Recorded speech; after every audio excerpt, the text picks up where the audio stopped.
Welcome back to Brands Hatch here in sunny Kent. I'm pleased to say the weather much better than it was yesterday. The sun is shining, 21 degrees expected today after an overcast day yesterday as we kicked off the weekend with round 16 of the GB4 Championship. Coming up round 17, and it was a great race for Isaac Phelps and the whole of the Elite Motorsports team as well. His teammate Ari Bansal coming second behind Isaac Phelps, with Dan Ginchard, the championship leader, coming third, which means that Ari Bansal dips into Dan Ginchard's lead by 5 points. So it's all hotting up with 5 races to go in this season's GB4 Championship. I'm Jon Jackson, Piers Pryor alongside me. We saw some very solid racing yesterday, Piers. I was genuinely really impressed with the racing yesterday. Notoriously, Brands Hatch can be quite difficult to overtake at, and sometimes that can lead to desperate moves and contact. But yesterday, very close racing all the way up and down the field. Really enjoyed it. We were treated to a great race, and I'm hoping for more of the same today.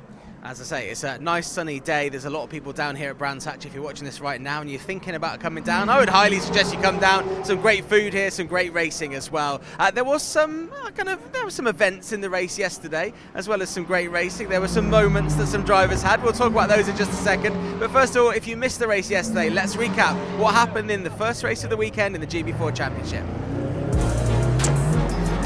Highlights for round 16 of the GB4 Championship, partnered by the BRDC, and there was a long wait for Isaac Phelps on the grid before his teammates got into position. Great start from Leon Wilson behind on the third row of the grid, and also a solid start from our front row that would see Isaac Phelps lead into the first corner from his teammate Ari Bansal and, of course, from Dan Ginchard. There was contact going into the second corner between Junkos and O'Grady, and there was even more coming out of it between Dayton Coulthard and Leon Wilson that would send Wilson up and into the sky, and unfortunately back into the pit lane and basically out of the race.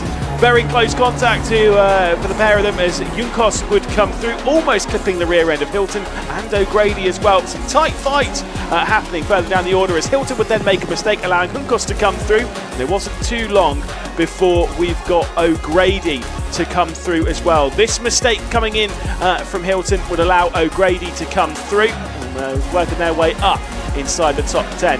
After a poor qualifying and a 3-place grid penalty, our previous two-time race winner, of course, Jack Taylor, was also working his way through the order, and then outside of the top 10 we had this fantastic fight as Megan Bruce, unfortunately a bit of a mistake there, and Holman would come through. And then late in the race there was this moment from Hilton, of course, who would then cause a safety car, which would then be the red flag that would end the race. Isaac Phelps, Ari Bansal and Dan Ginchard would end up being our podium finishers after a shortened race.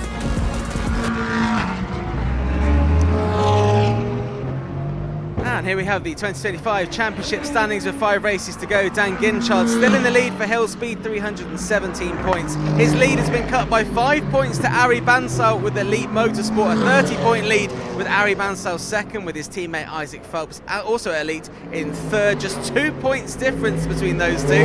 And the third Elite driver, Alex Catoulas, is just behind them as well. A little bit more of a gap, but he's still very much in contention there with Alex O'Grady fifth and Leandro Junkos in 6th. It was a fascinating way to start our weekend. Let's pick some of the drivers that stood out to you, Piers.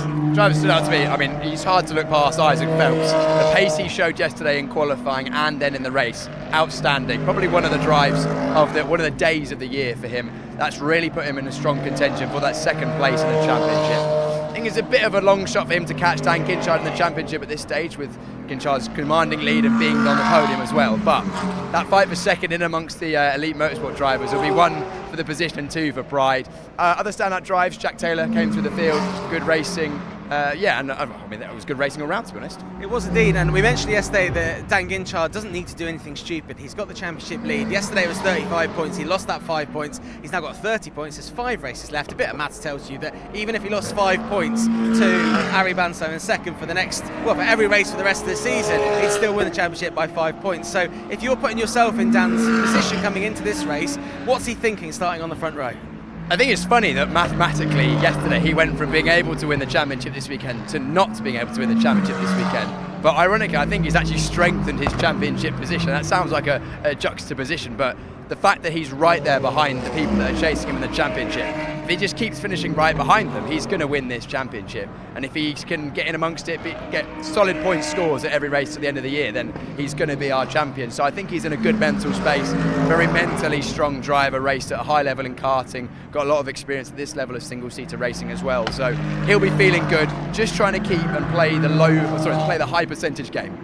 We heard from Ari Banso yesterday, actually, Piers. I'm not sure if you heard this one, but he was saying that he wasn't expecting any favours from his teammates if it came down to helping him with the championship. So Elite obviously are a team and they are storming things at the moment, but if it comes down to it, every driver is out for themselves. So it'll be interesting to see what happens in this race coming up. We mentioned already Leandro Juncos, a couple of podiums for him last time at Silverstone, and Piers caught up with him yesterday to see how he's feeling here at Brands Hatch. Leandro, I was stood next to your manager during qualifying, and I think you and your manager are both slightly disappointed with how qualifying went, but I think you made up for it in race one. Good moves. Yeah, qualifying was tough. Obviously, my lack of experience doesn't help, and especially jumping into qualifying on a track you haven't really driven on is probably the worst situation possible. But it was still, I think, still P10. I made a couple of mistakes. Should have been probably P4, P5, which I think in the race we showed the pace. The race was very good. I think the pace was good. The start was very good, as I think has been all season. I'm getting so used to qualifying, not as great. So now the moves have come. So yeah, happy with the race. I think we moved up. We maximized what we had. There wasn't much more from P10, P5. I think before the race, I would take that for sure. I think I potentially started the interview a bit harsh. I think coming into a GB4 championship, first time racing a full season, first time in GB4. You've not done much racing before this season either. A P10 around Brands Hatch Grand Prix circuit is actually a pretty good effort in my opinion. What's helped you get up to speed so quickly this season? Just confidence, to be honest, in myself. It's obviously the team has done a great job, and having Dan as a teammate obviously is huge. He has a lot of experience racing around all these tracks, so he's having that level of a marker is very good for me, and it's been helpful to have him. And just to compete, to have him as a comparison, always push myself to those limits, I think is very good. But yeah, I still always want more and always want to win, so I think qualifying today wasn't great, but we made up for it in the race, and I think tomorrow starting 8th will be good, and reverse grid, hopefully we can fight for a win. Starting 8th tomorrow, it's even slightly better starting position. Looking ahead to tomorrow, what's your outlook? The same thing. I think just maximize what we have. I think we also had track limits, would have also bumped us up for a race too, but yeah, it is what it is. I think starting P8, if we can get in our top 5 or a podium, whatever it is. If it's P8, then we'll do that. I think just always move forward, I think, is what I've learned from this season.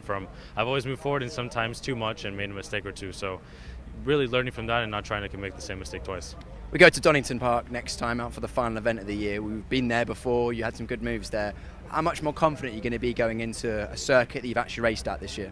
Yeah, it's huge. I think you saw it even in Silverstone, going back to a track that I already raced at. It was huge for me to get up. I think it was a P6, a P2, P2. So I think that's definitely going to be a step in the right direction for me, just to finally repeat a track.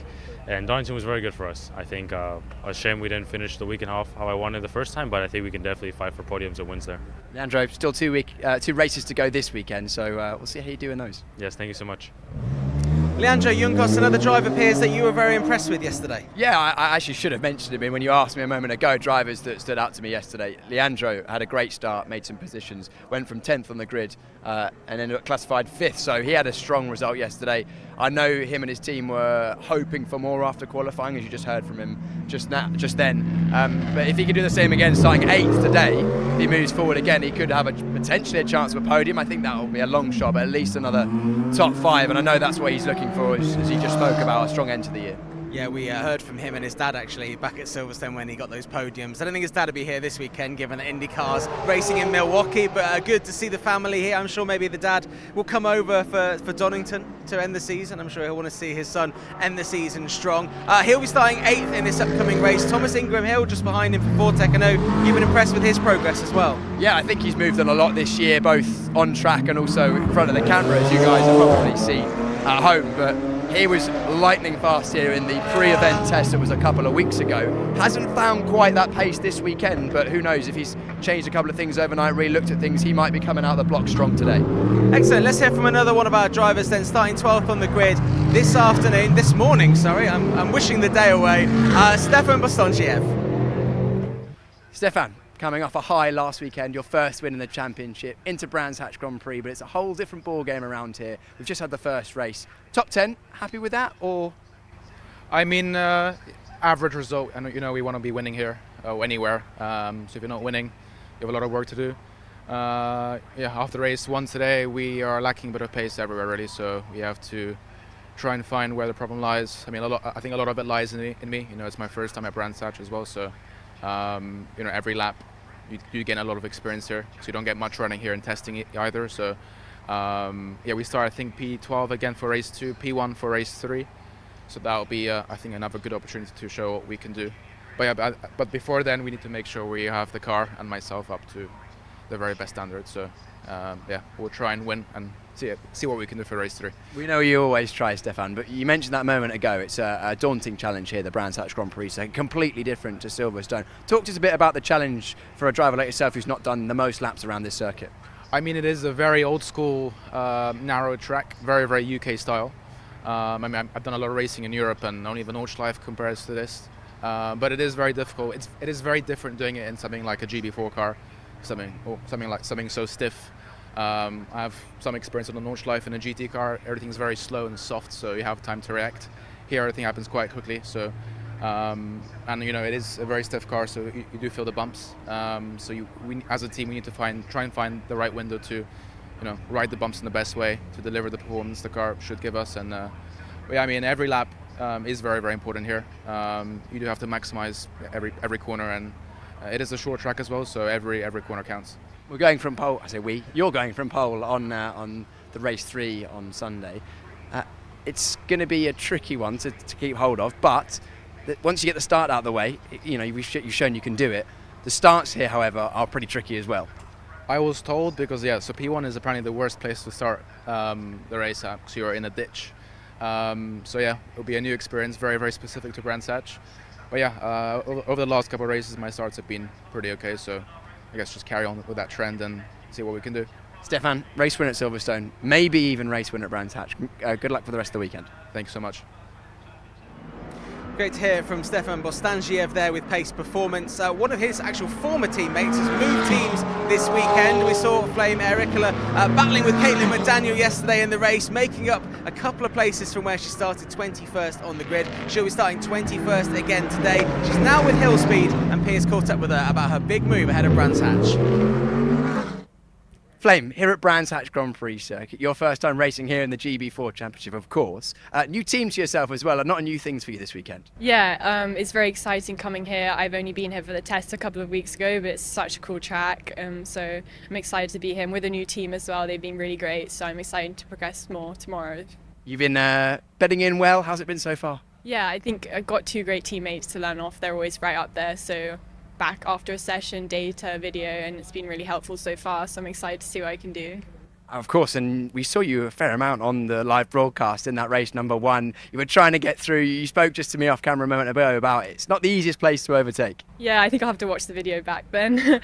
If you just get stuck behind someone, it's quite a difficult track to overtake. Obviously a new track for me as well, so I've just got to go into the next 2 races and just head down and try and, if there's a gap, just take it. Yeah. What was your outlook going into this race weekend? Because I suppose you knew you were going to have an uphill struggle to a certain extent. It's not a circuit you've got a huge amount of experience at, new team as well, and the first time racing here in these cars. Yeah, I think it's just all the time learning, experience in the car time, seat time, just keep on progressing really. So just get as many overtakes done tomorrow, starting 21st. So just got to get my head down really. And then this is the penultimate event of the year. We've got Donington coming up as well. What are you sort of thinking about in terms of the end of this season and maybe looking forward to next year?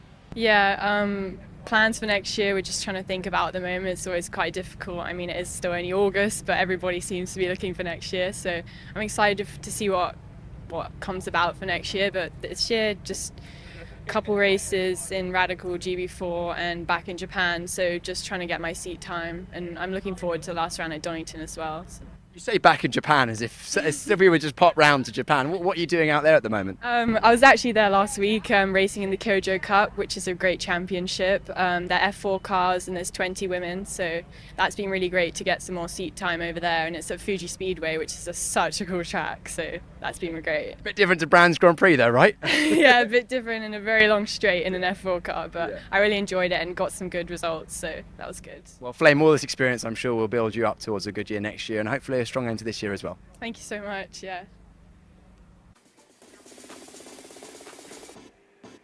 The site of the season finale in 2024 returns to being the penultimate weekend of the season in 2025. It is, of course, a return to the Brands Hatch Grand Prix circuit. Such a tricky and technical test for all of the drivers that run through Paddock Hill, through Druids, Graham Hill, and then through Surtees, where, of course, the normal Indy layout is then they go out onto the Grand Prix loop, Pilgrim's Drop, rising back up to Hawthorns Hill, and then, of course, through Westfield Bend before dropping back down at Dingledale, rising back up through Sheens, and then into the penultimate turn of the circuit into Stirlings, and that run down clearways into the final corner at Clark is an overtaking opportunity if you're brave. You can do around the outside or the inside into that final turn, but it's more about setting up a move potentially down into Paddock Hill or maybe even Druids. It is a tricky circuit and very narrow indeed. That 30 metres of elevation, big drops all over the circuit, and of course that enormous one on the exit of the first of the 11 turns around the Brands Hatch Grand Prix circuit. 2.5 miles all the way around and plenty of opportunity to make some progress. Let's ride on board with Fox Motorsports Holly Mile around the Brands Hatch Grand Prix circuit. Over start finish and over to the left-hand side to open up the world-famous Paddock Hill corner. Steeply downhill just before the apex, the car bottoms out heavily at the bottom of the dip. Uphill steeply now towards Druids, breaking in a diagonal line to the apex. The ideal line is to hug the apex all the way around there. Holly just had a snap which pushed her wide. We go to the right-hand side to open up Graham Hill now, a very tricky corner, medium speed, off camber, can easily drag you past track limits on the exit. A short shoot now towards Surtees corner, a very late apex corner that takes you away from the Indy circuit onto the Grand Prix loop. Uphill on the exit, the curb comes up quickly, easy to run wide there. Now, the only straight part of the circuit here at Brands Hatch Grand Prix circuit, down Pilgrim's Drop up towards Hawthorns. Fastest part of the circuit here. We're just about going to lift off, maybe a rub of the brakes as we head into Hawthorns. Fully committed here. The circuit comes up quickly on the exit, and as you can see, there's no room for error, no runoff. Westfield next, bumpy on the apex, bumpy through the exit. Do not use that curb on the left-hand side, it will pull you off the circuit. Now, the final right-hander in the middle sector, this is Sheen. Right-hander through there, use the curb on the entry and back to the right to open up Stirlings. Banked on the entry, flattens out at the exit, easy to run wide there. A little bit of an oversteer on the exit for Holly, but she keeps it together. One corner to go now, Clearways and Clark. Completely blind on entry, at full power before the exit, run the wall of death around the outside to complete a lap of the Brands Hatch Grand Prix circuit here in the GB4 Championship.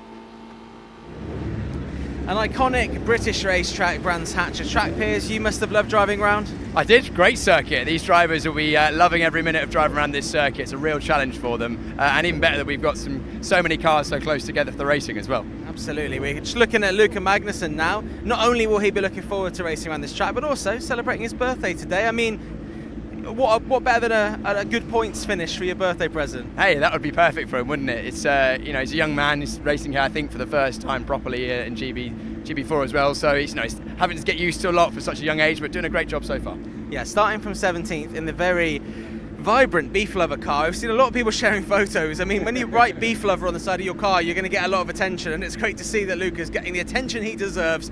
Starting just behind Megan Bruce, who with KMR Sport. We talked a lot about KMR Sport's drivers yesterday, and saying that perhaps they're maybe not getting the results that they had last year, which is a real shame given the prestige that team has in this championship. They've won the team's championship every single year. Enzo Hallman just behind. We saw Enzo Hallman making a few moves yesterday. Yeah, and he's got two brand new left-hand side tyres on his car, so I expect him to have a bit more pace maybe in this race than he had yesterday.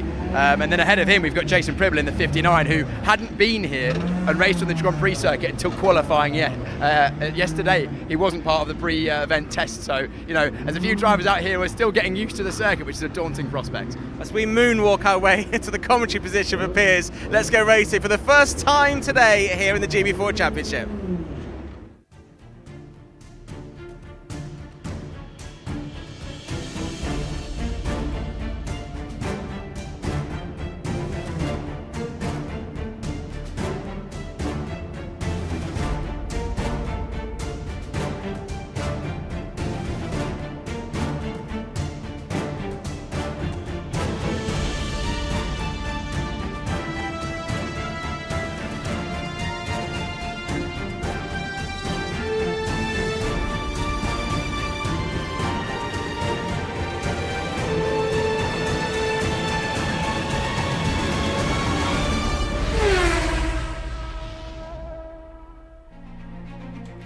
It is the Sunday at Brands Hatch, the penultimate weekend, of course, in the GB4 Championship, partnered by the BRDC, as we head to West Kingsdown in Kent, getting ready for the Donington Decider. Of course, that's more than a month away. Our focus on today's racing, and here at Brands Hatch, you can see in the top left there, it's been a fast weekend, a lap record in GB3, and of course, our fastest lap in GB4, courtesy of Isaac Phelps' dominant victory around the Brands Hatch Grand Prix circuit yesterday. He had to fend off his teammate Harry Bansal and Dan Ginchard, his main championship rival, to do so around this fantastic circuit, which can be quite difficult to overtake. That said, there were plenty of attempts at overtakes and some great ones as well, going through Sheen, going through Dingledale around the back end of the circuit, and of course through Paddock Hill, where it drops down an enormous run into that first turn. The 11 corners and 2.5 miles and 30 metres of elevation makes this circuit absolutely iconic. So we get ready for the 17th race of 2025. It is once again Isaac Phelps who'll be starting from pole position, where he was alongside his teammate though yesterday, Harry Bansal. Dan Ginchard, the championship leader, who leads the championship by 30 points, has moved up to the front row. 32 points off is the race winner from yesterday, Isaac Phelps. Getting some heat into their tyres, you can see a couple of new tyres for the likes of Ava Dobson and such. We'll take a look at the starting grid. It is Isaac Phelps starting from pole position for the 4th time this season, alongside championship leader Dan Ginchard, who will be starting from 2nd position in that hill speed car. Harry Bansal and Alex Catoulis make it all elite then on row 2. Bansal dropping back a single position from his race start yesterday. Catoulis did not have the pace though to keep up with the top 3. Can he change that here today? Leon Wilson will be starting from 5th position alongside Luke Hilton. The pair of those, well, especially Leon Wilson, had a bit of drama on the opening lap yesterday, along with Dayton Coulthard. They had contact coming through turn 4. Then it's Alex O'Grady and Leandro Juncos. The two of these switched positions at the end of yesterday's race, post-race. So it was Alex O'Grady who'd finish in 5th position, Juncos in 6th. Then it's 9th for Thomas Ingram Hill. Dayton Coulthard, a retirement yesterday, will be starting from 10th position. Behind that, it is Jack Taylor and Stefan Bostangiev starting from 12th position for the Pace Performance team. 13th spot, that will be Ava Dobson starting alongside Jason Pribble. Of course, they're back on the 7th row of the grid. Bit of work there to do, but of course some fresh left-hand side tyres for Ava Dobson. Enzo Holman and Megan Bruce put on a great fight yesterday, a bit further down the order. Megan Bruce going side by side as they've worked their way through this part of the section. Then Luca Magnussen, of course, birthday today, 17th position, he'll be starting. Lily Watkins will be starting in 18th position. The 10th row of the grid sees Josh McLean and Holly Mile, who we saw the onboard lap from earlier. And then 21st position, it'll be Flamer Ricola starting alongside Caitlin McDaniel. And then the final row of the grid, it is Dudley Ruddock, who had a great drive up the order, all by himself, starting on the final row of the grid, 23rd position on the grid, but did rise up. I think it was to about 15th or 16th place. Either way, it's myself, Lewis McGlade, and Piers Pryor alongside. And much like yesterday, once we get to the end of the formation lap, everything behind Isaac Phelps comes to an absolute crawl, and it is Dan Ginchard in that red and black hill speed car, the championship leader, that is basically stopping the entire lot. Yes, Dan Ginchard taking a leaf out of Harry Bansal's book from yesterday, just letting Isaac Phelps sit on the grid a bit longer than everyone else, just give everyone else a chance to get mentally ready for the race. And I think maybe he's pushing the limits a bit there. That's quite a long way. That is a long way, and you've got to remember, of course, they'll put all the heat into the tyres on the formation lap on what is, honestly, a quite beautiful day here in West Kingsdown in Kent. Absolutely wonderful racing conditions out there. So you put the heat into the tyres all the way around the formation lap, and then you're sat there in the grid box, and suddenly the temperature is flying out of those tyres. And Isaac Phelps, much like yesterday, has been stationary for a very long time. It's interesting to see the drivers on the right-hand side of shot, left-hand side of circuit, angling down the hill, and a lot of the drivers on the inside angling upwards. The unique starting grid here at Brands Hatch Grand Prix circuit. and the Indy as well, leans in towards the pit wall, which makes the start harder than any other circuit. Yeah, you can see how much Catullus is aimed down in the purple highlighted Elite Motorsports car, that bright yellow 4th position on the grid. And meanwhile, Isaac Phelps the exact opposite way, pointing up the hill. The race begins though for round 17 in the GB4 Championship, partnered by the BRDC. Great start from Leon Wilson, the 27 red and white Arden car, who's got through into 4th position, so has managed to get past Alex Catullus. Race leader is still Isaac Phelps, but look at the battle for 2nd position as sees Ari Bansal getting to the outside. Big lock up from Isaac Phelps, our race leader, as we go down. Big one though coming in from Alex Catullus, has gone massively wide, and I think Junkos has also come through. So a huge moment, and off the road it's Jason Pribble. His front wing also gone. Yeah, front wing gone on the exit there. Oh, and Junkos has gone off the road at Graham Hill Bend. He was alongside Alex Catullus? We didn't see exactly what caused that there. And we've also got locking up further down as we still see the 2 Fortex going side by side. We've got a battle for the lead. Yeah, here comes Dan Ginchard then, championship leader in the red and black car, getting to the outside of Isaac Phelps. Poor run then going into Surtees. Here comes Ari Bansal to try and make it 3 wide. Decides better of it. Inside line, it's Isaac Phelps in the bright yellow. Fends off Dan Ginchard, and it's allowed Ari Bansal to come straight back through. Of course, Isaac Phelps is going to leave it all on the line there. He is behind Dan Ginchard by 32 points. He has to capitalise here today. Yeah, the other drivers in the championship fight know that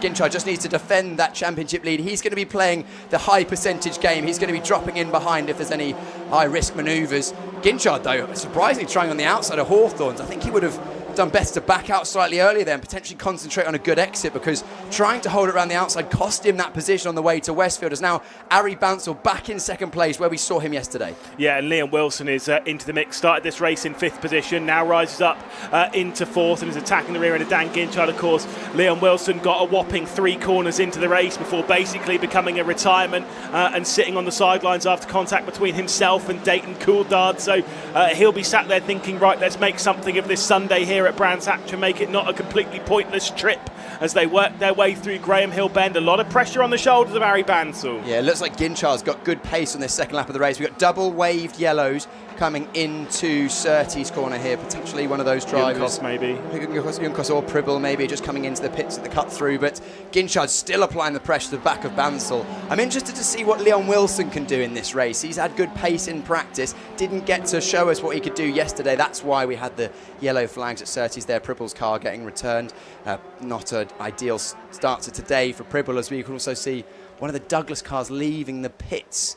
Not quite sure who that is. We'll keep you updated with that, but Ginchard definitely the man on the move at the moment. It was Luke Hilton, so Hilton must have had contact with Junkos, because Hilton, of course, was running up there in the top 10 and is missing from this picture. Yeah. So there must have been some contact between, and there is Junkos also into the pit lane. It's not going to be a great result, unfortunately, here. Alex O'Grady in the grey and blue KMR sport car, knocking at the door at the rear end of Alex Catullus, who's now trying to apply the pressure to Wilson as the top 3 start to check away. Yeah, the front 3 are the people that have had the best pace this weekend so far. Wilson at the moment just holding up Catullus and O'Grady in respectively their respective positions. Wilson 4th, Catullus 5th, O'Grady 6th. Phelps, unsurprisingly, sets the fastest lap of the race. But it updates there. It is actually Jack Taylor in 9th position. I did think he was closing up to the rear end of the likes of Coulthard, of Thomas Ingram Hill, who you can see there in the background. So really a good start from Jack Taylor, showing the pace that was missing a little bit in qualifying. Yeah, well, he moved forward in yesterday's race, didn't he? He qualified outside of the top 12 and made his way inside to 7th place. Yeah, it ended up being 7th place. I was going to say, there was actually a switch round after yesterday's race. If you joined at the end of the coverage and you weren't aware, Alex O'Grady and Leandro Junkos switched positions after post-race penalties. So it would be 5th position for Alex O'Grady after the race. This is Ava Dobson attacking the rear end of Megan Bruce. This is 11th position. Bastantjev not too far clear from this. So this is the fight for the top 10. Ava Dobson does have some fresh left side tyres, I noticed on the formation app, which will definitely help around here. Yeah, definitely. It's good to see Bruce and Dobson both having a very strong weekend this weekend. Probably some of their strongest we've seen them so far. As we see Ginchard just continuing to apply the pressure to the back of Bansal's car. But both those drivers battling for top 10s. Good to see them moving forward this year. Really fast laps coming in from Isaac Phelps as he starts to pull away into the distance. The gap going to around 3/4 of a second as they cross the line. Bansal behind, then Ginchard. Wilson behind that, then it's Catullus, O'Grady, Ingram Hill, Coulthard, Taylor and Bastantjev, the top 10. The gap for the race lead nearly 1 whole second. Phelps is on fire at the moment as he sets another fastest lap of this race.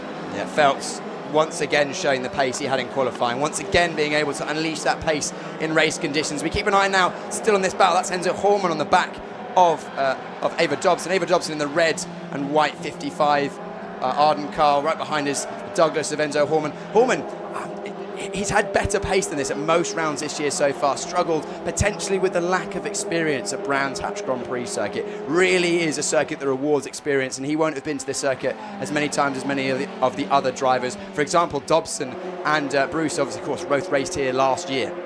And Bruce nearly had a whopping moment around this part of the circuit just yesterday as they were departing Sheen. Let's see what happened in the open lap. So Catullus is way out wide. It's the side-by-side about 4 cars behind. Front wing damage on the 32 behind all of this. Is he going to go straight on? Because it's at the right-hand side of your shot at the moment. It was the front wing hit the rear tyre of Junkos on the exit. Punctured. Yeah, so I think it's caused a puncture on the right rear of Junkos, which is why that tyre was getting changed in the pits. So really unfortunate. Hilton really could have done with a good result today. Come back after sitting a round out.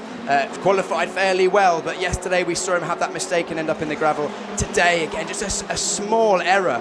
Lost his front wing, and that's basically seen him out of contention as Ginchard now sets the fastest lap. Interesting.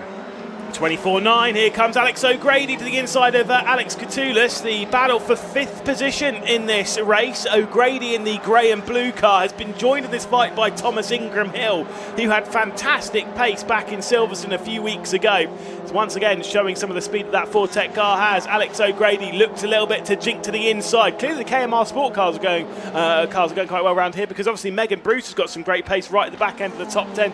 Could be getting inside of it with a little bit of a bold move. Let's see what happened back on lap 1. This is that one. So, oh yeah, so you can see the tyres already off the wheel there for Junkos. So that was from that contact with Hilton. Hilton in the blue car, about 3-4 cars back, number 32 there coming into shot. His front wing was damaged, so that's why he dropped down the order as well. And then I think Pribble was a completely separate incident. Doesn't look like Pribble is going to continue in this race. And Junkos actually is not going to finish this race either. Really hard run of luck there for Leandro Junkos. We were bigging him up ahead of the race, saying that he could be one to watch. And unfortunately, just a small error on the first lap from Hilton's put into his chances of a good result in this one. We cut back to Tom Ingram Hill here, who's behind Alex O'Grady. Alex O'Grady actually has dropped off the back of Catullus. 1 lap ago, it was O'Grady that was on the offensive, but now potentially Ingram Hill could have an opportunity. Yeah, indeed, and Dan Ginchard also going to have one to try and take over 2nd position. This is back to the fights. We've got Wilson, then Catullus, then O'Grady. Catullus and O'Grady aren't separated by, it's a fair margin, it's 30-odd points in the championship, but that fight for 4th position in the championship that Alex O'Grady could take, who currently sits in 5th position. His main rivals for that 5th spot in the championship, it's Leandro Junkos is out of the race, Jack Taylor, who is behind, and then Enzo Holman, and then Thomas Ingram Hill, who's been showing much better speed in the latter half of this season. 10 minutes left to go then in the opening race on this Sunday. It should be around 7 or 8 laps. It can be quite close on timing around here as to whether we get that 8th, but yeah, it should be 7 or 8 laps, so plenty of time for Ginchard to try and work his way through here on Ari Bansal and the fight for 2nd position. Yeah, we've seen a fair few overtakes this weekend, but that bucks the trend from what people expect of Brands Hatch Grand Prix circuit. Absolutely thrilling circuit to drive. One of the best, really a driver's circuit, both with the bumps, the undulation changes, the high-speed nature, the lack of margin for error. As we see a front wing on the exit of Stirling Corner, that potentially might be Hilton's from earlier in the race. Yeah. But it's also, because of its narrow nature and medium to high-speed corners, especially in that middle sector, can be hard to overtake. Yesterday, we saw plenty of it, but at the front of the field, the likes of Phelps, Bansal and Ginchard, they're so closely matched on pace. It is really quite difficult to force the driver ahead to make a mistake when they're that experienced. So you're more, trying to just keep the pressure on in the hopes that they maybe lock up or run wide on a corner, because getting in position to just do a dive bomb is quite difficult. There's only really 2 big braking zones around this circuit, and one of those is Druids, which you kind of brake on the inside anyway, so quite difficult to affect a pass here. But I'm quite enjoying this battle we've got going on here. Wilson in the front of shot, 27, followed by the yellow of 51 Catullus, then O'Grady, then Ingram Hill, and then the Enzo Holman No, Dayton Coulthard, my mistake, teammate to Enzo Hallman in the 28, who's also having a very good weekend, one of his strongest. Yeah, certainly so. We'll say it's a fast day for racing, that is clear. I mean, a bit of a look to the inside here from Catullus trying to get past Wilson. It is a 24.133 from Isaac Phelps. It was a 24.4 from him yesterday, so he's already 3/10 faster than that. I think the conditions out there are perfect because it's around that 20 degrees out there. There's not much wind. Like, it is perfect out there for racing. Sun's out, air's cool, not too much wind, perfect race. We've had the British GT practice go out before, so they've laid down a fair amount of rubber as well. As we see, actually, potentially a little defensive jink there from Liam Wilson. This could turn into a battle. We've got nose to tail, 5 cars. These are cars from 4th place down to 9th position, all pretty much line astern. The closest actually at the moment is Coulthard on the back of Ingram Hill, so keep an eye for Dayton Coulthard in the second of the blue cars, the Douglas Motorsport machine. And Jack Taylor at the rear end of that train, and that white and red Fortec has really joined this fight and could be able to do something about it. A 23.9 from Isaac Phelps. Wow, he is turning the screw in this race. He's pulled it out to 2.5 seconds. Wow, he has aspirations of the 2025 Drivers' Championship and 32 points. It is possible to close that down in 5 races, and he's proving it here today that he's definitely got the speed over everyone else on this field. Unlikely he'll be able to rise his way through and take 3 race victories here at Brands Hatch, but maybe not impossible. There's Ari Bansal in 2nd position, who I think is starting to try and fire in some good lap times to pull out from Ginchard. Someone needs to tell Isaac Phelps you don't get extra points for gap to the 2nd place. He'll take 35 in this one if things stay exactly as they are, but he's maybe just showing everyone else what he can do. Really statement of intent here from Isaac Phelps. Lap on lap, consistent running. You know, 23.9, that's the fastest lap we've had this year. Is it the fastest we've had ever? In GB4, it is the fastest lap we've had. Obviously, it is a fast weekend for racing, so fair enough, because in GB3 we've had lap records and such as well. But yesterday's was the fastest lap we'd ever had in GB4 around Brands Hatch, and today we're going even faster than that. That just shows how quick that Isaac Phelps is powering this car around the circuit. Yeah, and the last lap as well, he was a good 4/10 quicker than Ari Bansal, who, a reminder, those 3, including Catullus, have been pretty much inseparable all year. So Phelps really finding something this weekend and showing what he can do. You said 4/10 faster. I think you need to reread that. It was 1.4 seconds faster. What? Right, that is how much faster Isaac Phelps has been. He just keeps setting those good lap times. It was a 23.9 for Isaac Phelps. It was a 25.3 for Ari Bansal. I am in shock with how fast he's going. My only consideration is 1 second difference. I wouldn't attribute that just to outright pace. Potentially, mistake, yeah. Bansal either made a mistake or Bansal's thinking, do you know what, I don't think I've got the pace in this one. If I just eke my tyres out, stay ahead of Dan Ginchard, I'm going to be in a much better tyre position for the partially reverse grid race 3 that's coming up this afternoon, last race of the day here at Brands Hatch Grand Prix circuit. The rules for this championship are 6 tyres, so 1.5 sets of tyres these drivers have to go through qualifying and the 3 races. A reminder, those Pirelli tyres, they are much fastest when they're brand new and they go away with every racing lap, or the lap time goes away with every racing lap. Although actually Bansal maybe is genuinely struggling, because if he was saving his tyres, he wouldn't really ideally be letting Dan Ginchard get quite this close. So maybe Bansal just not quite got the pace he had yesterday at this stage. Wonder if Isaac Phelps has still got those 2 fresh tyres for the reverse grid race. Well, if he does, it shows how impressive he's been. But you're absolutely right. Ari Bansal maybe starting to feel the heat from Dan Ginchard, the championship leader. This is the battle between 1st and 2nd in the championship at the moment. But as things stand in this race, Isaac Phelps would be taking over 2nd in the Drivers' Championship at present. 4 minutes and 30 seconds left to go in this race. Should be 4 laps of racing. Yeah, just noted a few drivers running wide over the curb at the exit of Graham Hill Bend. They'll have to be careful with that. The GB4 Championship runs to Motorsport UK regulations in terms of track limits, which means the circuit is defined by the white lines and you may put your wheels on the curbs but not past them. Different to GB3, which runs under the FIA track limits that we see in Formula 1, so as long as one wheel is on the circuit. And a few drivers drop in their outside wheels beyond the circuit limits on the exit of Graham Hill. Do that 3 or 4 times and you'll be expecting a warning, potentially even a 5-second penalty if you do it too many times. The only driver with a warning for track limits at the moment is the number 55 Ava Dobson, running in 13th position. So that is the only note for track limits from Race Control, the only driver with a warning in this. Didn't realise, by the way, Megan Bruce did get past Enzo Hallman, I believe, because I think she was running behind him, but now runs in 11th position behind Stefan Bastandiev. Yeah, looking back at this battle now for second place. Not feeling the need to go defensive is Bansal at this stage. The gap over the line was only a couple of tenths of a second. 3 tenths, in fact. That's about as close as Bansal will want Ginchard to be. Any closer than that, and Ginchard's well within striking distance and actually into Druids. Ginchard good on the brakes, but Bansal potentially just getting a better exit. We have another fastest lap from our leader, Phelps. I hope he's feeling very much in control, because if he continues the way he's going, you know, Senna at Monaco maybe comes to mind. It's almost he's putting in qualifying laps. So for starters, very Faster impressive. than qualifying laps. Right, 23.895 is rapid. Reminds me a lot of Alex Ninovich in GB3 yesterday in qualifying, where he was so much faster in the field. Isaac Phelps is absolutely in control on cloud 9.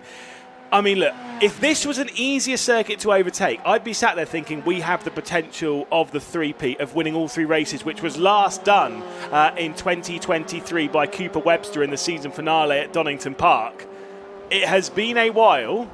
I'm not saying it's going to happen, but, I mean, look, for him, even a top 5 from race 3 would be a pretty solid result. Well, I mean, we haven't seen how Isaac Phelps can overtake this weekend because he's not been near anyone. So who knows? Anyway, we've still got a lot of racing to go in this one. We've still got 2.5 minutes or so. So that means we've got 2 full racing laps. Battle for second looks like it's stagnated somewhat. Battle for 4th place. Catulus just on the coattails of Wilson at the moment. The closest person to making a move is actually still Dayton Coulthard, who's on the back of Tom Ingram Hill. That's the fight between 7th and 8th position, although it looks like we've got a battle on here. Luca Magnusson pressuring the back of Ava Dobson. Yeah, 13th position. Ava Dobson getting pressured on by Luca Magnusson. The birthday boy looks down the inside, going into Paddock Hill, misses the apex slightly and runs out wide. I mean, he's not going to be afforded an opportunity into Druids, but that shows, even there, that shows kind of how difficult it can be to pass around here. It's not a simple, just click your fingers and off you go. No, there's not a huge amount of heavy braking zones like we see at other circuits, for example. I mean, Paddock Hill Bend's only a rub on the brakes down 1 or 2 gears. You then got Druids, which you think, you know, heavy braking zone, maybe an overtaking opportunity, but the speed these cars go and how late they brake. They basically brake while turning, so it's diagonally into Druids Corner, which means you kind of need to get underneath the driver ahead on the exit of Paddock Hill to affect that move. Graham Hill can be done, but that's high risk. I'd say the main overtaking opportunity actually really is into Surtees, just on the start of the start of the GP loop. As we cut back to this battle for second place, it's been sort of maybe nearly happening for most of the race. I wonder how fiery Dan Ginchard is going to be in the interview post-race. He was a little bit, fiery yesterday, but we'll have to wait and see. Isaac Phelps continues to lead from Bansal from Ginchard. This is the battle, though, for 4th position behind that between Wilson and Catulus. O'Grady's not had the pace to keep up. Yeah, this is a battle that's been going on. Catulus will be frustrated, I think, seeing his teammates out at the front of the field and just not quite hooking up in qualifying, and it really shows how important qualifying is. Was that a potential move from Ruddock on Watkins, or is it Watkins getting past Ruddock? Watkins in the grey, number 15 there. Ruddock having a look up the inside of the last corner. Don't see many moves there. Dudley Ruddock for Arden. He's joined us sort of midway through the season, finding his feet as the Essex driver. Just not quite being able to make his way through. He started from 23rd position and has once again risen his way up the order. Fantastic again. It's the battle for 18th position there. By the way, track limits warning has just come out of black and white flag for Ginchard, so he has been warned for track limits as he tries to attack the rear end of Bansal, and miles clear of that battle for second position is this driver here, Isaac Phelps, who is going to win once again in the GB4 Championship, partnered by the BRDC. The 4th time he's going to be a winner on the road. A brilliant drive, a dominant performance, absolute runaway as he takes over second position in the championship from Harry Bansal, who will come across the line in second, and Dan Ginchard only 3rd, means that Isaac Phelps is going to be closing up a whole heap of points in the championship. And we've got side by side as well. This is between Jack Taylor and, oh, look at that on the line, getting past Dayton Coulthard, just about making that move stick. Coulthard would be disappointed just to lose it on the last lap, but it was a good race. Coulthard looked like he was going to be making a move so many times, couldn't quite get it done. Oh no, and we've got the birthday boy in the gravel at the last corner. Yeah, that is Luca Magnusson into the gravel trap. Let's see what happened to him. Look down the inside on Ava Dobson. Well, I mean, it's quite hard to tell from that angle as to whether there was enough room given or whether he was a little bit ambitious getting down the inside there. It's a tough one to do down the inside of that final corner. And it looks like Luca Magnussen's not going to make it over the line, only a few hundred metres away from the finish line. I think an optimistic last lap move there from Luca. Wasn't quite alongside far enough. Ava just about closed the door. Ava survives, can finish the race, but Luca Magnussen, unfortunately, disappointed, but he'll learn from that one. You can see him in the back of shot, out of the race, disappointed, but physically okay. But what a race at the front of the field. Isaac Phelps, he's been the man so far this weekend. Even if race 3 doesn't go his way, this is going to be his weekend. I mean, 70 points from the 2 races here thus far. Once again, proves how strong he has been in this championship. Like I said, it's a 4th victory, meaning he has more wins than anyone else on the field this season. Obviously, we do have a couple of drivers on 3 race victories. It would be him and his teammate Ari Bansal, and now it is 4 race victories for Isaac Phelps, who's really been in control here this weekend at Brands Hatch. Yes, we are getting a little bit ahead of ourselves by saying, you know, maybe you can go on and win the 3rd race. Obviously, that is completely up in the air. You never know really what's going to happen in that 3rd race. But with the pace that he's got, like I said, aiming for somewhere in that top 10 would be a solid point total. The only necessarily the problem for him is that Dan Ginchon has proved himself quite a few times this season as being very capable of working his way through in race 3s. Not that Isaac Phelps hasn't, but just kind of one of those ones where it's a little bit risky. Isaac Phelps has only finished in the top 10 twice this season in a race 3. It was Snetterton where he finished in 9th, and Silverstone, of course, a few weeks ago where he finished in 5th. The race 3s before that, it was 19th place at Donington Park, it was 12th place at the first running of Silverstone, and then 23rd place in the chaotic Alton Park race 3. So he needs to capitalise on the last 2 race 3s that he's had. That solid top 10 results. That's Ari Bansal, who of course is fresh out of the car with yet another podium to his name. That'll be an 8th one this season. So again, continuing that consistency, but the frustration there for him will be that loss of 2nd in the Drivers' Championship to Isaac Phelps.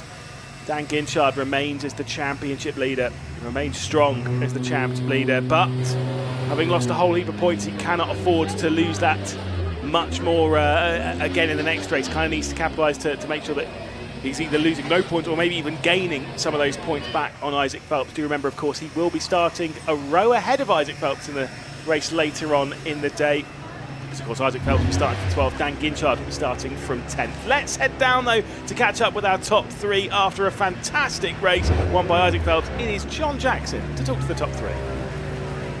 Thank you very much, Lewis. Yeah, incredibly dominant performance by Isaac Phelps here. I'm going to just walk in front and just go and grab him, chatting to Demi, his race engineer. Isaac, another very dominant performance from you and a perfect weekend so far. Yeah, it's been amazing. Just like having amazing pace the whole weekend. Like, can't thank a team enough for the car that they've given me and my engineer Kevin for just putting together the best setup on the grid. To win by over 9 seconds, I mean that's pretty serious. Yeah, I didn't realise it'd be that much, but I was just trying to be quite safe on the exits because it's quite easy to make a mistake and go off. But yeah, I really wanted to beat my time every lap as well. Right. I mean, obviously now you're 2nd in the championship, you're eating into Dan Ginchard's lead going into the final race of this weekend and then the final round next time out at Donington. I mean, you're putting yourself in a great position. Yeah, it'll be interesting with a reverse grid race because obviously we have quite a good pace advantage, but then again we need to try and just get as much points as we can and just try and finish as well. You've not had to do any overtakes yet, so you're looking forward to it? Maybe, but maybe not. All right, best of luck, congratulations again. Thank you. There we go, Isaac Phelps for the 2nd time this weekend. We're going to come all the way down here to Ari, who's a little bit far away. Hopefully we can go as far. Another podium for you, and I mean, great pace from your teammate once again, and I mean, Dan was pushing you all the way there. Yeah, I mean, after after the halfway point, Dan was catching up a bit, and yeah, I had made a few mistakes around sector 2, and yeah, that definitely helped him. So yeah, I was making sure that in the key overtaking areas, yeah, if I have to, I defend. Obviously, 2nd podium of the weekend so far. You would have loved to have got a win. Reverse grid race is coming up and you've got good pace. Isaac was just telling me there that he's hoping to overtake quite a few cars this afternoon. How about you? Yeah, I think it'll be very fun. It'll be, yeah, a bit different to these last 2 races. Yeah, should be good. I think yeah, I think it'll be exciting to see the race pace of our car, like in racing. Yeah, well, look, we look forward to seeing that. Congratulations on another trophy. Yeah, thank you.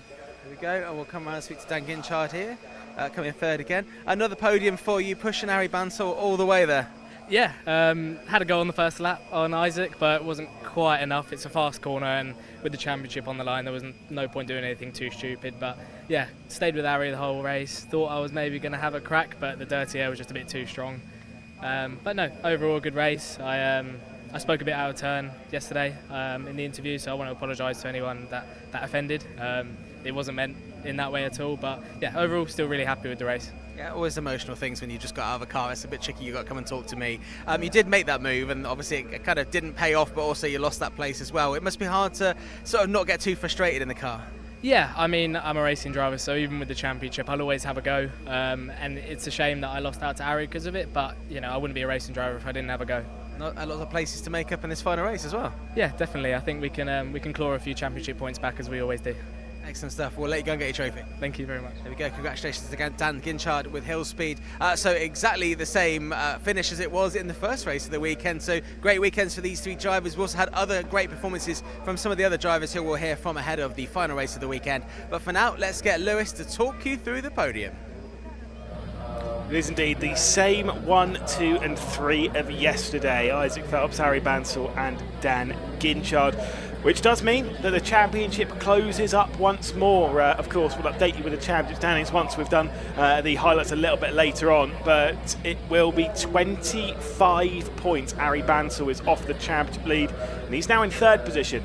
Isaac Phelps up to second, 21 points behind Dan Ginchard, has closed down rapidly towards the top of the championship. And can he maybe sneak another few points on Ginchard heading into the Donington decider? Of course, I know it is months away. The Donington, well, a month and a bit away is the Donington decider, but still, it's one of those ones. The more work you put in now, the more points you score now. Sounds obvious. The easier your job will be at maybe trying something at Donington Park. Realistically, it's whether you have a chance at Donington Park at the moment, and it does seem as though it is going to be a three-way fight. Alex Catoulis dropping back slightly too much. A fifth place finish once again. Got to give a shout out as well to Leon Wilson, who finished that race in fourth position. Also a great drive after yesterday's retirement. But none of those drivers behind could keep up with the top three. And the only driver that got into the 23s in that race, and I would be amazed if it isn't the Sunoco fastest driver of the weekend award, was Isaac Phelps. Only driver to get into the 23s, and I think he set 5 or 6 of them in the 23s, and no other driver really even got into the low 24s. That is how impressive that drive was from Isaac Phelps. So in control, and after a few weekends away from victory, it is back-to-back victories for Isaac Phelps. For Dan Ginchard, though, it's a 7th podium of the season. We see him in third position once more. For Harry Bansal, it's an 8th podium of the season, and 3 consecutive as well for Bansal after the third place finish back in Silverstone. For Isaac Phelps, though, it's a 4th victory of the season. Of course, taking back-to-back victories here at Brands Hatch. It does mean that for the last few rounds, we've had Snetterton, it was back-to-back victories for Harry Bansal. Of course, at Silverstone, it was back-to-back victories for Jack Taylor, and now it's back-to-back victories for Isaac Phelps as well. Trophies being handed out, and of course, I feel like it's less tense on the podium today. Dan Ginchard right in the wrongs of yesterday, on track and off it, really tried there to attack the rear end of Harry Bansal. And I will say, Ginchard looked a lot more convincing on pace than he did yesterday. So maybe he can convert to a solid result in round 18 later on this afternoon. Before that, though, let's take a look at highlights from the race. Highlights from round 17 of the GB4 Championship, partnered by the BRDC. Isaac Phelps leading from pole position with Dan Ginchard starting in second, taking a defensive line into the first corner, trying to keep Ari Bansal directly behind. It was a good start from Leon Wilson, who was able to move his way through into 4th spot, getting ahead of Alex Catoulis as Isaac Phelps was locking up a little bit into the 2nd corner. Out wide, Catoulis would go, allowing Junkos to come through, but there was contact between Junkos and Hilton, which would cause a rear puncture for Junkos and a front wing damage as well for Hilton. Jason Pribble also with a moment in the background, and unfortunately having to return to pit lane to repair a front wing, or even for a couple of those, a retirement as well. Dan Ginchard was going on the attack then. He was trying to find his way through into the race lead on Isaac Phelps on the opening lap as they'd go up towards Hawthorns. It was the outside look coming in from Ginchard, but Isaac Phelps held firm, and it also opened the door for Ari Bansal to come straight back through into 2nd position. Phelps would lead, then Bansal his teammate, then Ginchard behind. The top 3 in the championship, the top 3 from yesterday, the top 3 running 1, 2 and 3 once more. A great fight lower down the order was between Ava Dobson, who was running in 13th position, and Luca Magnussen trying to get down the inside on the last lap of the race, though a little bit too aggressive with the move, and unfortunately there would be no points scored for Luca Magnussen. Across the line though, for the 4th time this season to be a winner, it was Isaac Phelps, and a fantastic drive in doing so. Of course, it was Phelps this time ahead of Bansal, ahead of Ginchard as well. Phelps to take over 2nd in the championship. We'll take a look at provisional results then from round 17 of the championship, and of course the 2nd round this weekend. It's Isaac Phelps winning by nearly 10 seconds. Absolute domination from Phelps ahead of Bansal and Ginchard, the top 3 in the championship, 1st, 2nd and 3rd. Then it's Wilson, Catoulis, the top 5. O'Grady behind that in 6th position. Then Ingram, Hill, Taylor, Coulthard and Stefan Bostangiev in 10th position. Megan Bruce just outside the top 10. Then it was Holman, Dobson able to survive to 13th position with McLean, Auricola. Then Marl, Ruddock, Watkins, Magnussen and Hilton, of course, both finishing a lap down, with Caitlin McDaniel, Junkos and Pribble both retirements on the opening lap of the race. Championship standings very quickly then, because it was been a superb performance from Isaac Phelps to close that up to 21 points off the rear end of Dan Ginchard. Ari Bansal also within 25 points. Look a bit further down though in some of the close battles. You've got Catoulis, but then you've got O'Grady in 5th position, Taylor, Holman, Ingram, Hill and Junkos. Those 3 all on exactly the same points, with Liam Wilson at the back end of the top 10. Let's head down though to the pit lane once more to catch up with Jon Jackson. Another great race in the GB4 Championship, another dominant performance by Isaac Phelps, and another identical top 3 to yesterday. It's going to be a little bit different later on. It's the reverse grid race. It means that the fastest driver, Isaac Phelps, so that they can adjust it on their end. To come a little bit later on. Check out all the highlights and of course the behind the scenes content on the GB4 social media pages. You can check out all the results as soon as they're non-provisional and they are set in stone on the GB4 website as well. We'll be back a little bit later. You can check out the exact time we go live on the social media. But next up, we've got the GB3 Championship in a matter of minutes. So wherever you're watching right now, continue watching and we'll be back with GB3 in just a minute.